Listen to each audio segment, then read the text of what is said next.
Primera de Corintios, capítulo 1, versos 30 y 31. Dice así la palabra del Señor: mas por Él estáis vosotros en Cristo Jesús. Está hablando por Dios, ¿no? El cual nos ha sido hecho por Dios sabiduría, justificación, santificación y redención, para que, como está escrito, el que se gloría, gloríese en el Señor. Dice el comienzo del versículo 30, más por Él estáis vosotros en Cristo Jesús. Fue por la iniciativa de Dios que nosotros hoy estamos en Cristo. Amén. No fue nuestra iniciativa, decir, bueno, yo voy a estar en el Señor.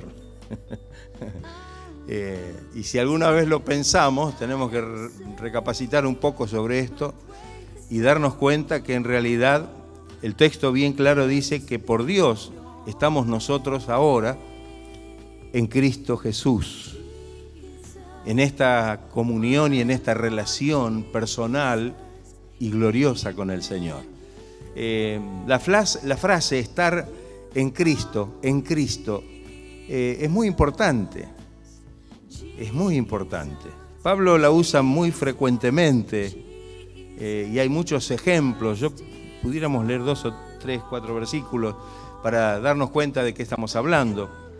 En la carta a los Romanos, capítulo 3, verso 24, dice: siendo justificados gratuitamente por su gracia, mediante la redención que es en Cristo Jesús. En Cristo Jesús. Romanos 6, 3 dice: ¿o no sabéis que todos los que hemos sido bautizados en Cristo Jesús hemos sido bautizados en su muerte? Bautizados en Cristo, en Cristo. En Primera de Corintios 1, 2 dice: a la iglesia de Dios que está en Corinto, a los santificados en Cristo Jesús, llamados a ser santos, con todos los que en cualquier lugar invocan el nombre de nuestro Señor Jesucristo. Allí en Efesios 1:3 dice: bendito sea el Dios y Padre de nuestro Señor Jesucristo, que nos bendijo con toda bendición espiritual en los lugares celestiales en Cristo. En Cristo. En Gálatas 3:26, porque todos sois hijos de Dios por la fe en Cristo Jesús. Fíjese cómo se repite, hay muchos más, ¿no? Hay uno que lo conocemos y lo cantamos, que dice: todo lo puedo en Cristo que me fortalece. Así que este estar en Cristo implica una relación con Cristo que abarca todos los aspectos de nuestra vida. Estar en el Señor. Habla de una relación íntima con el Señor. No dice que estamos con Cristo, sino que estamos en Cristo. Aquí habla de una profundidad en la relación que debemos tener con el Señor, en el Señor. Y esto es algo realmente glorioso, ¿no? Que podamos comprender esta realidad. Cuando allí tenemos en el Evangelio de Juan, capítulo 15, la parábola de la vid verdadera, ahí el Señor habla, ¿no? De que Él debe permanecer en nosotros y nosotros en Él, en Cristo, en Él. O sea, hay una relación íntima, directa, personal, espiritual y gloriosa. ¿Tenemos esta relación en Cristo? ¿Tenemos esta relación íntima y personal con el Señor? Y esto es algo fundamental en nuestra vida. No solamente decimos, bueno, soy cristiano porque vengo a la iglesia, porque me predicaron el Evangelio y el Evangelio es la buena noticia de que Jesucristo vino al mundo a salvar al pecador a través de su obra en la cruz.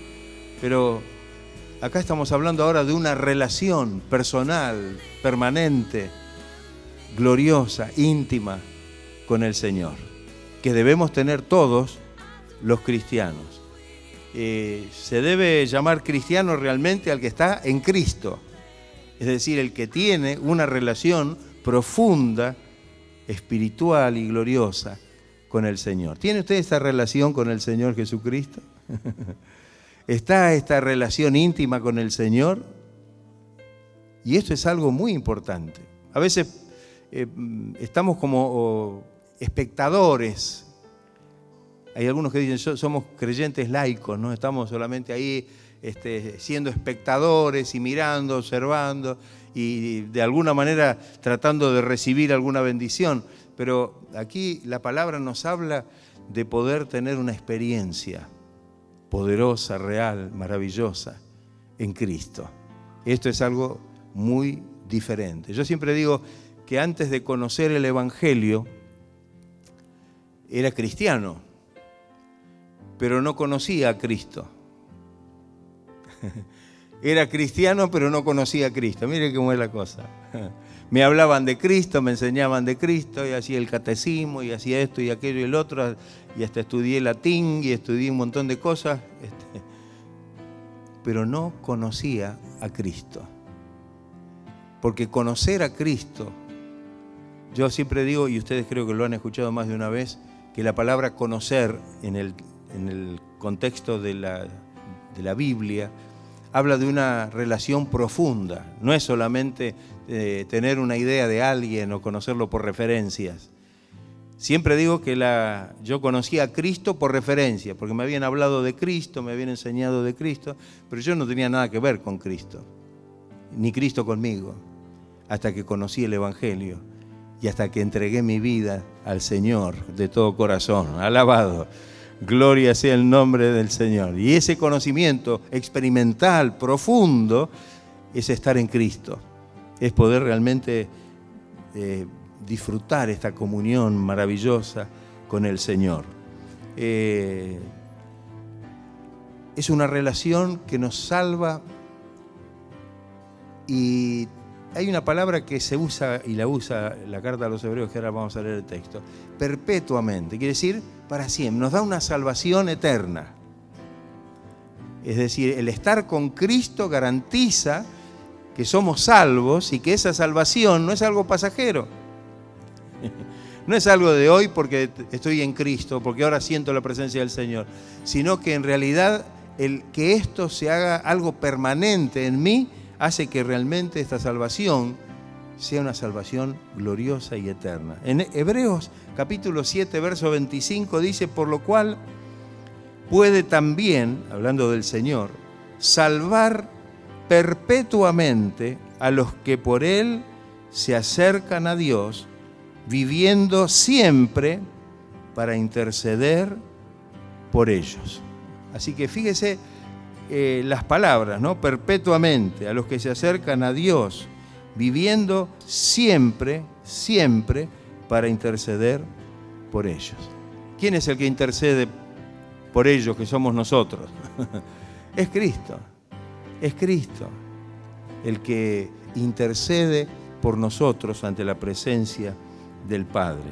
Qué maravilloso que podamos realmente tener esta relación y esta convicción muy arraigada en nuestro corazón.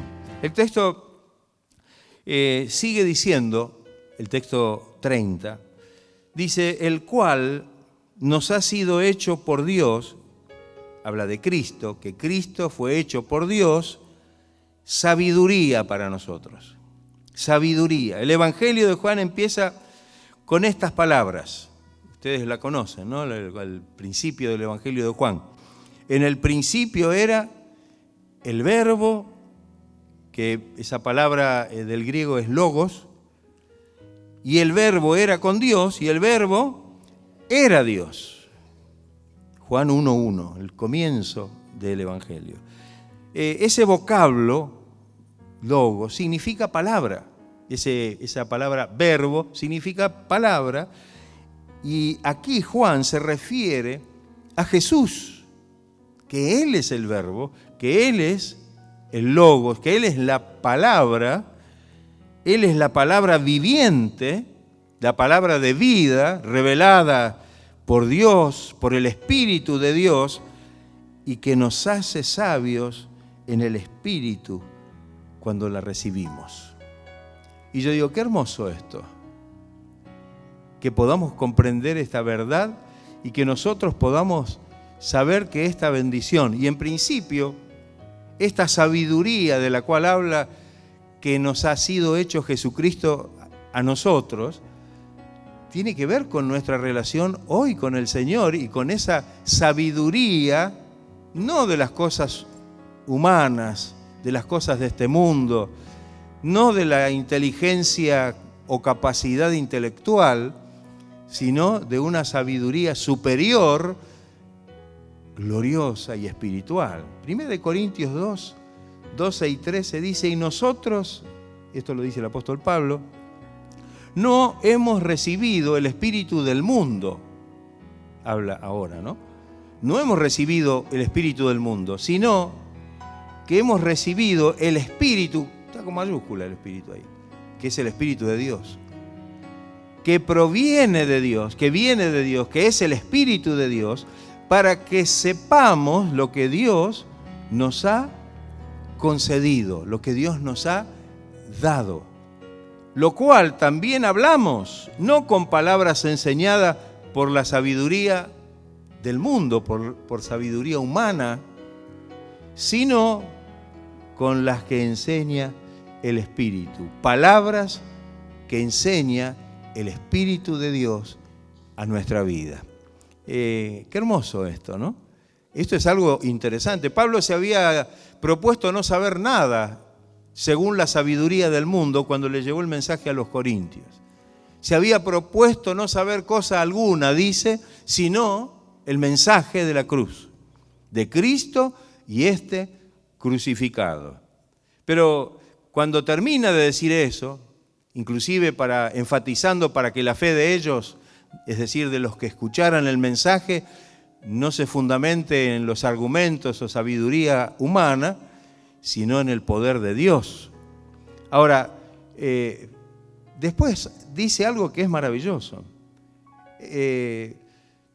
Después dice, mas nosotros hablamos sabiduría. Pero nosotros, ¿quiénes son nosotros? Nosotros. Cuando Pablo dice nosotros, yo me incluyo. ¿No se anima a incluirse? Pero nosotros hablamos, debemos hablar sabiduría entre los que han alcanzado madurez. Habla de la madurez espiritual que tiene que ver con nuestra relación íntima con el Señor y nuestro crecimiento en nuestra relación con el Señor. Mas nosotros hablamos sabiduría entre los que han alcanzado madurez. Y sabiduría no del mundo, ni de los príncipes de este siglo, ni que perecen, no, sino que hablamos la sabiduría que viene de lo alto, la sabiduría de Dios, la sabiduría que viene del Espíritu. Esto es algo maravilloso para que nosotros podamos comprender que esto es lo que Dios nos da. ¿Usted es sabio?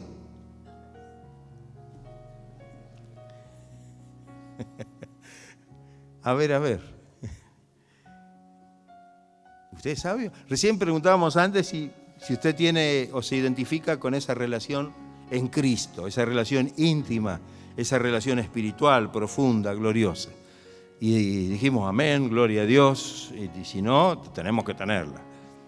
Pero el resultado de esa comunión íntima con el Señor es que el Espíritu obra en nosotros y nos da esta sabiduría, porque Cristo fue hecho sabiduría por nosotros. Es decir, para que nosotros hoy podamos disfrutar y gozar de esta hermosa sabiduría que es la sabiduría del Señor.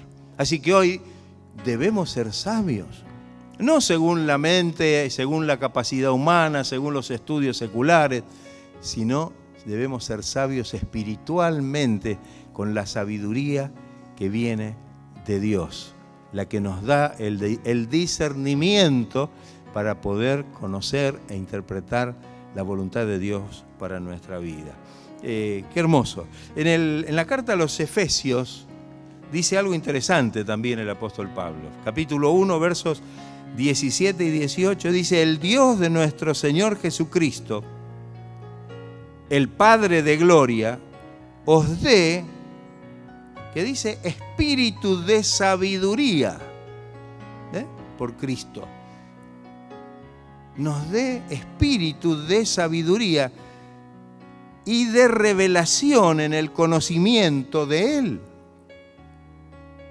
alumbrando los ojos de nuestro entendimiento. Esto es una metáfora, pero habla de clarificar nuestra mente para poder espiritualmente discernir lo que Dios nos muestra, nos habla, nos revela. Para que sepáis cuál es la esperanza a la que Él os ha llamado y cuáles las riquezas de la gloria de su herencia en los santos. Yo creo que cuando nosotros podemos hacer que este versículo se cumpla a nosotros, tenemos que vivir como deslumbrados. Porque sabemos por esta revelación, por este conocimiento, por esta iluminación del conocimiento espiritual, cuál es la esperanza a la que Él nos ha llamado y cuáles las riquezas de la gloria de su herencia en los santos. Yo no cambio esto por nada, porque tengo la revelación. Hay algunos que dicen, bueno, ¿pero qué te da Dios? Mira, no podés hacer esto, no aquello. En vez de ir a divertirte el domingo, tenés que estar acá. En vez de estar preparando el asadito, el chimichurri.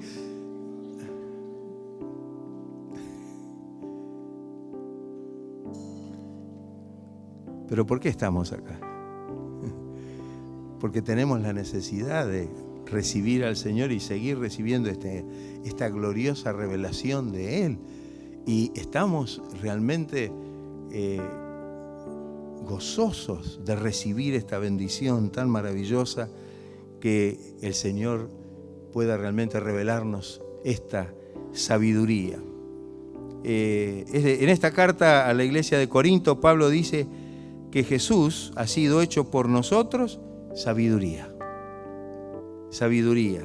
Él es la encarnación de la sabiduría de Dios. Una sabiduría que ahora nos es revelada a cada uno de nosotros.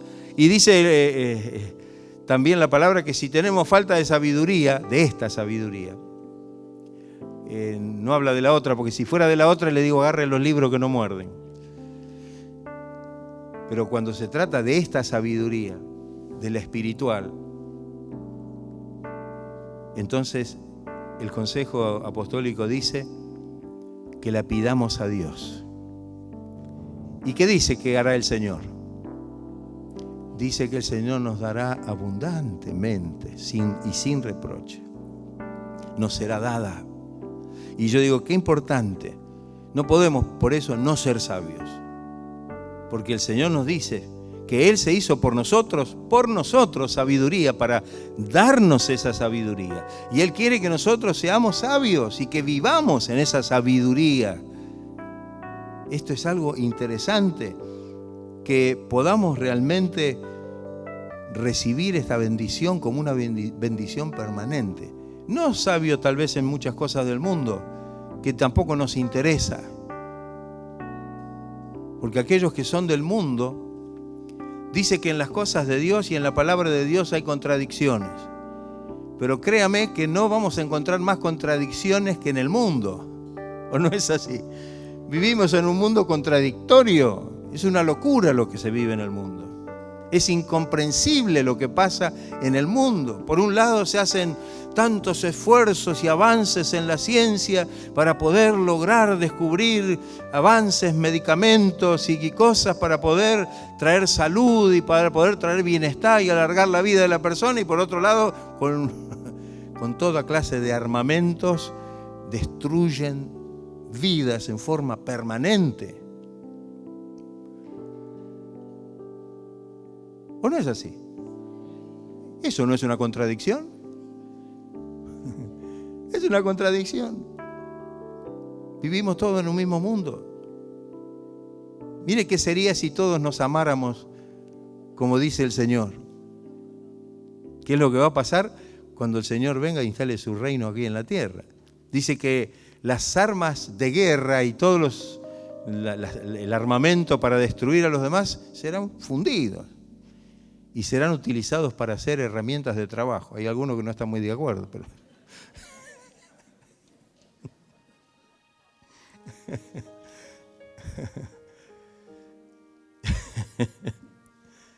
Pero eso dice la Biblia, ¿o no? Claro, porque no van a hacer falta y porque realmente la bendición de Dios va a estar sobre el mundo. Y yo digo, qué hermoso esto. ¿Cómo no voy a tener esta esperanza? Como dice acá, la esperanza a la que Él me llamó. Esa esperanza de esas riquezas de la gloria de Dios y esa herencia que tenemos preparada para nosotros allí en la presencia del Señor. Que el Señor nos ayude. Debemos ser sabios, hermanos. Y esa sabiduría comporta un montón de otras cosas que ahora no las vamos a hablar porque estaríamos haciendo una especie de ayuno dominical, pero tiene que ver con un montón de cosas. Esa sabiduría, saber cómo comportarnos, saber cuáles son las cosas que debemos y las que no debemos hacer, saber cómo debemos conducirnos en la casa de Dios, pero también en nuestro hogar, pero también en el trabajo, pero también en el mundo. Entonces, esa sabiduría es la que realmente necesitamos para que eso se manifieste, de que somos realmente del Señor. La otra palabra, no se preocupe que son 3 nada más, es justificación. Justificación. Esta palabra tiene raíces en el Antiguo Testamento y aparece frecuentemente en la versión griega del Antiguo Testamento, la versión de los 70, tanto como en el Nuevo Testamento. Es un acto soberano de Dios, la justificación. Es un acto soberano de Dios, en el cual declara que quien haya llegado por medio de la fe a creer en Cristo, que se haya acercado al Señor y haya creído en Jesucristo, es declarado justo y acepto ante la presencia de Dios. Mire qué importante esto. Sencillo, no es una cosa complicada de entender. Porque en definitiva, el creer en Cristo es creer en aquel que llevó nuestros pecados allí sobre la cruz. Por eso Pablo, cuando escribe la carta a los Romanos en el capítulo 8, verso 33, dice, a modo de pregunta, ¿quién acusará a los escogidos de Dios? ¿Quién va a acusar? ¿Quién se anima a acusar a los escogidos de Dios? Pero después dice, ¿por qué? Dios es el que justifica. El único que nos podría acusar, juzgar, es el que nos dio la absolución. Esta es como una escena en el gran tribunal de Dios. Y que como pecadores estamos parados frente al tribunal de Dios y Dios tiene que tomar una decisión. ¿Qué decisión debería tomar Dios sobre nosotros? Fulano de tal. Al horno de fuego, al infierno eterno. Pero, por la obra de Jesucristo, por lo que Él hizo por nosotros al ocupar nuestro lugar y por nuestra fe en la obra redentora de Cristo, ahora el veredicto es absuelto. Aleluya. ¿Qué le parece? ¿Estás agradecido al Señor por esto? ¿Qué merecíamos nosotros estando en el mundo? La condenación, la muerte, el infierno, aunque no fue hecho para nosotros, sino para el diablo y para sus ángeles. Pero el ser humano en general escogió ir detrás del mismo Satanás. y finalmente los que no se vuelvan al Señor van a heredar ese mismo destino. Pero tenemos esta bendición de que Dios nos declara justos. Ahora, es importante que comprendamos que esa declaración de que Dios nos declara justos no es que vamos ante Él y dice, vos hiciste, saca la cuenta de los pecados que cometimos y nos dice, bueno, te lo voy a perdonar. No. Porque si fuera así, Dios no sería justo. Era necesario que alguien pagara por esas faltas.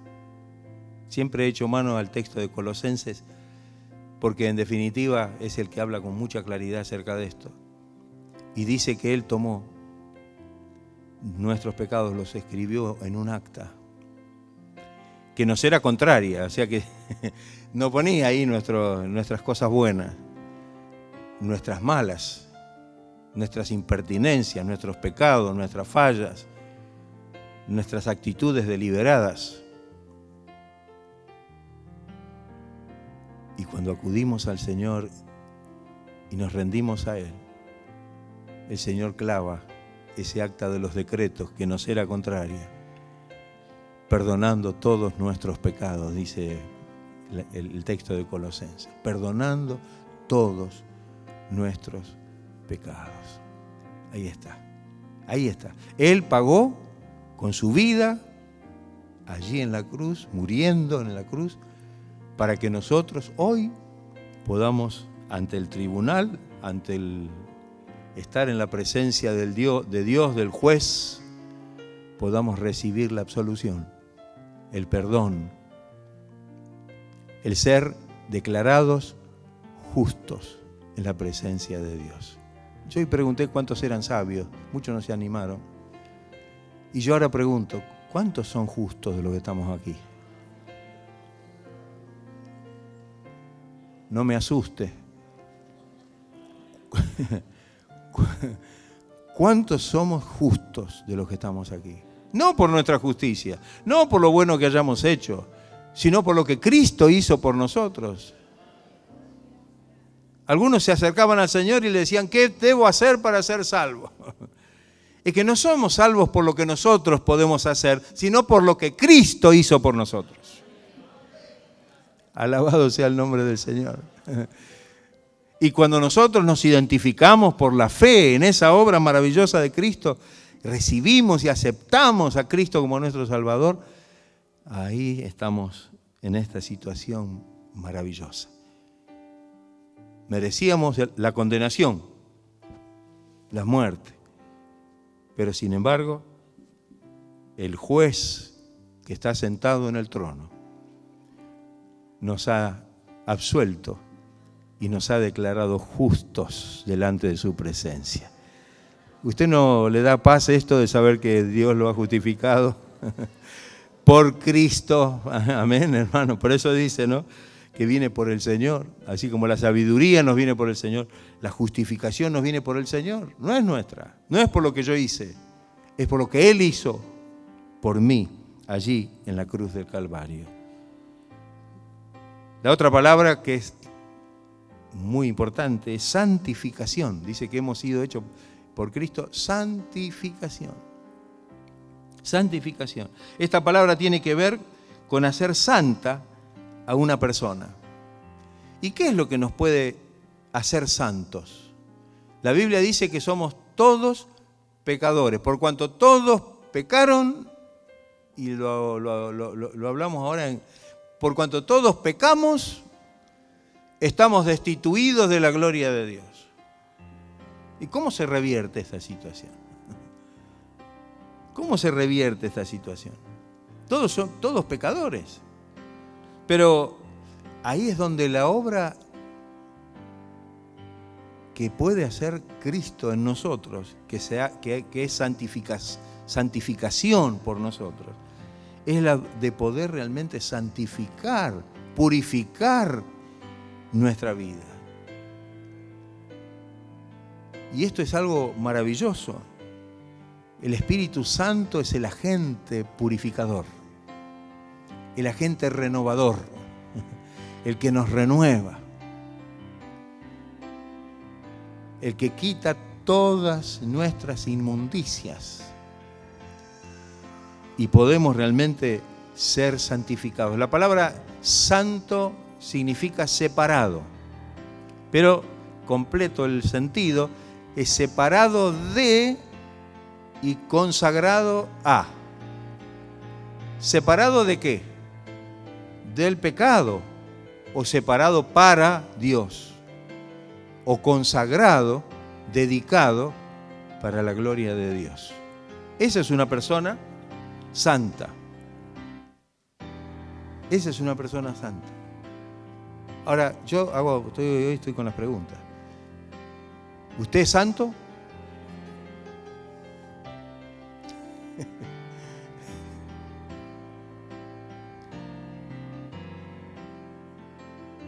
Esto tenemos que saltar como un resorte cuando se nos preguntan estas cosas.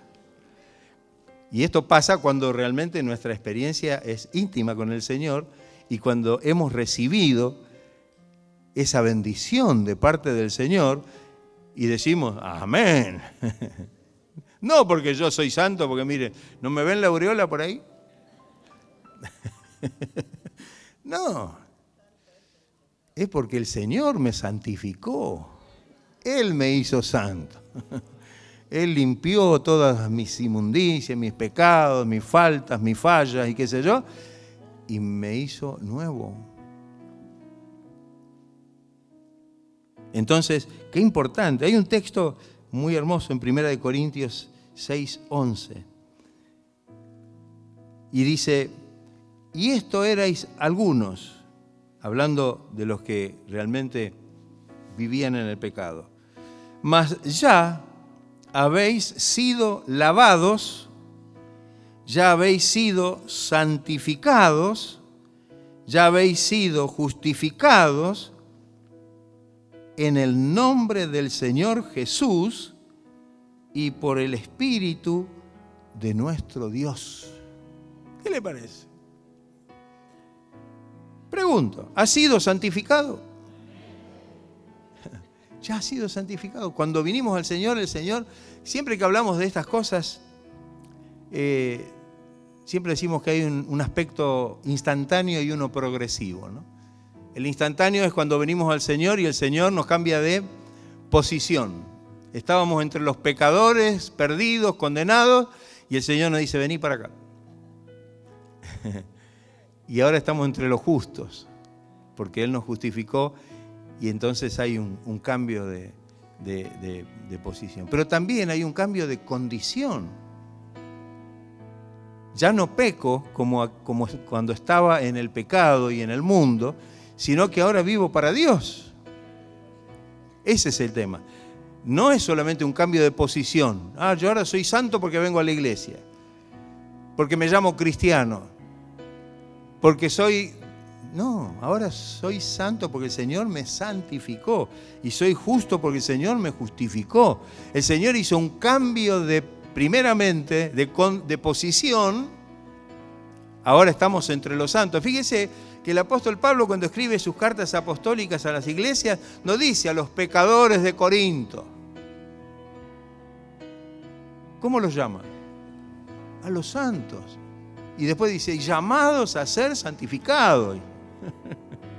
O sea, ese proceso permanente de santificación habla de las dos cosas. Del cambio de posición, ahora somos santos, estamos entre los santos y entre los justos, pero ahora el que es justo,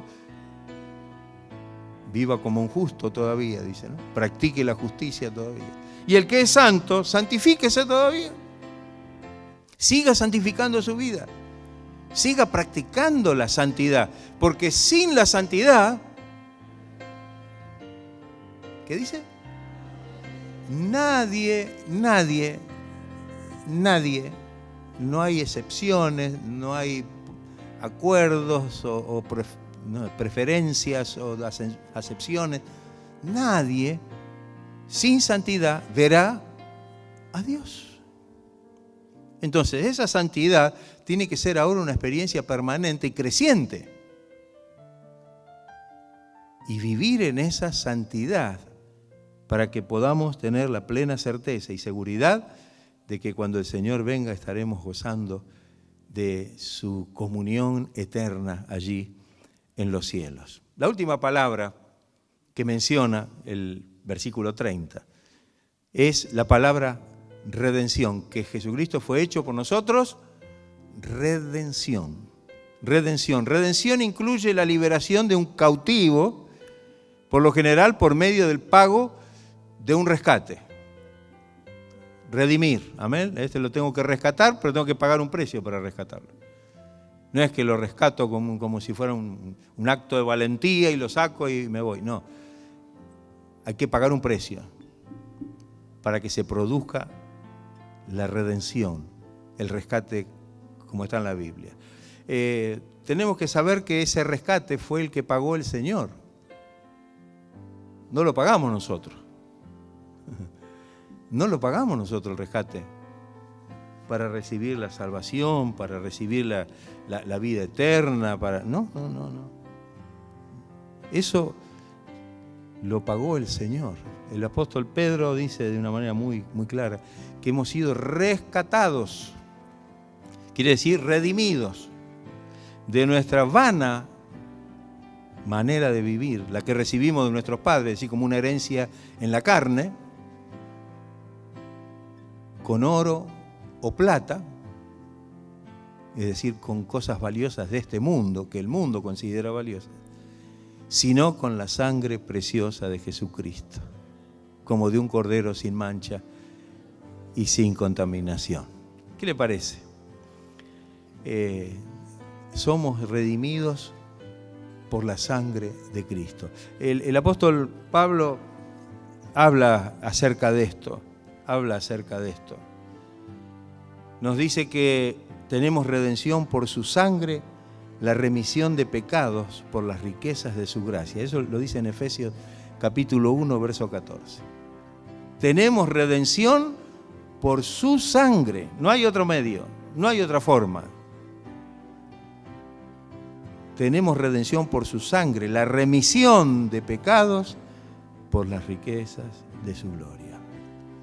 Y dice también en la carta a los Colosenses, el apóstol Pablo, capítulo 1, verso 14, en quien tenemos, en Cristo, redención por su sangre, la remisión de pecados. O sea, es algo que se repite con toda claridad, se enfatiza con toda claridad para que nosotros sepamos cómo debemos hacer para que podamos liberarnos de la condenación, de la culpa por nuestros pecados.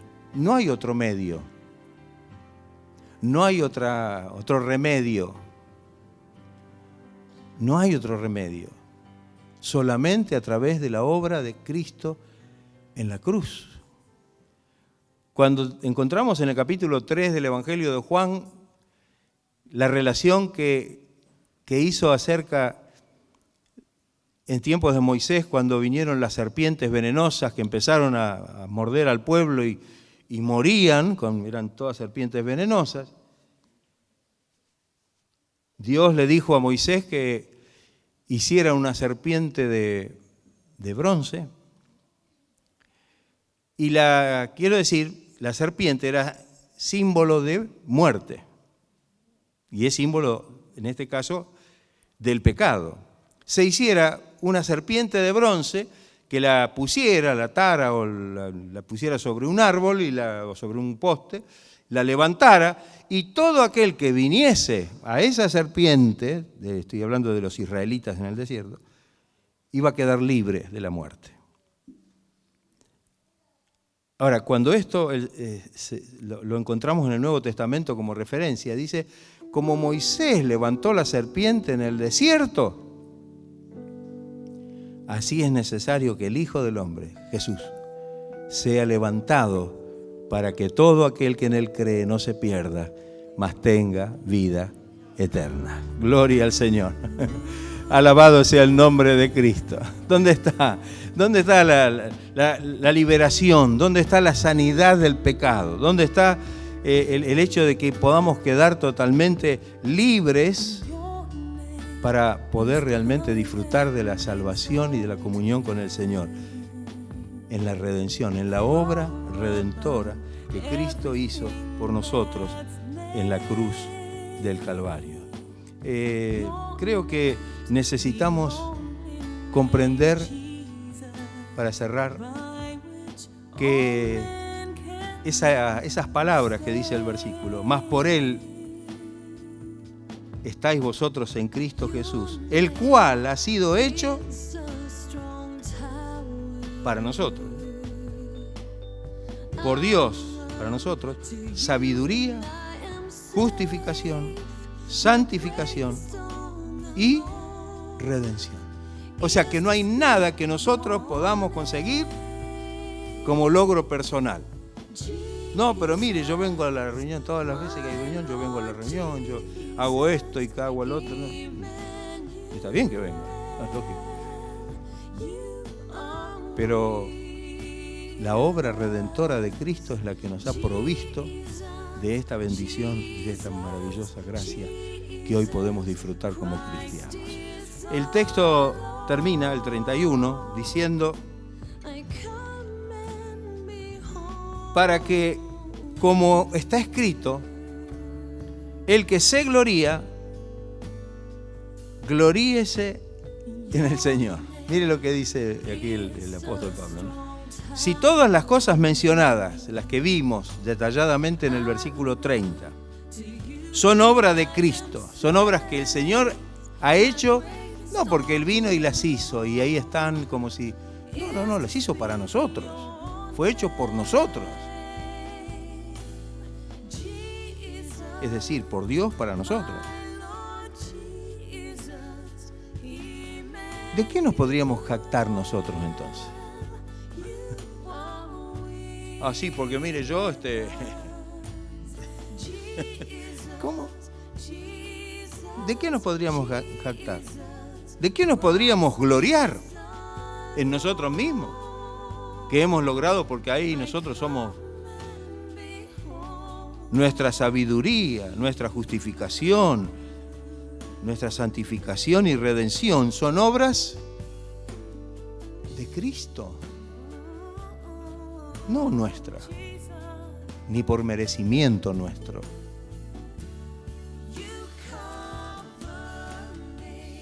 Todo esto lo recibimos de Dios como una dádiva, como algo que el Señor nos lo da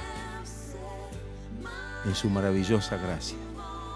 Entonces, no hay motivos para que podamos gloriarnos, sino en la cruz de Cristo, sino en el Señor.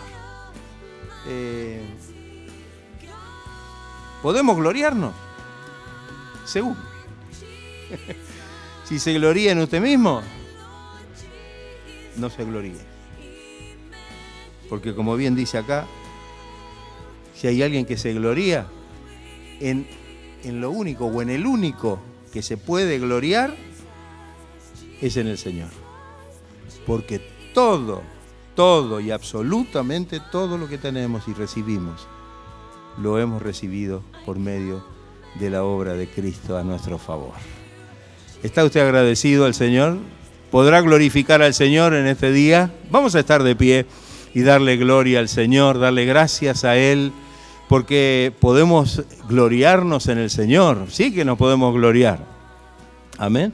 Nos podemos gloriar, pero no nosotros, para nosotros, como si nosotros hubiésemos hecho algo, si hubiéramos merecido algo, sino para que le demos la gloria al Señor y la honra al Señor por todas las bendiciones que hoy podemos disfrutar en su presencia.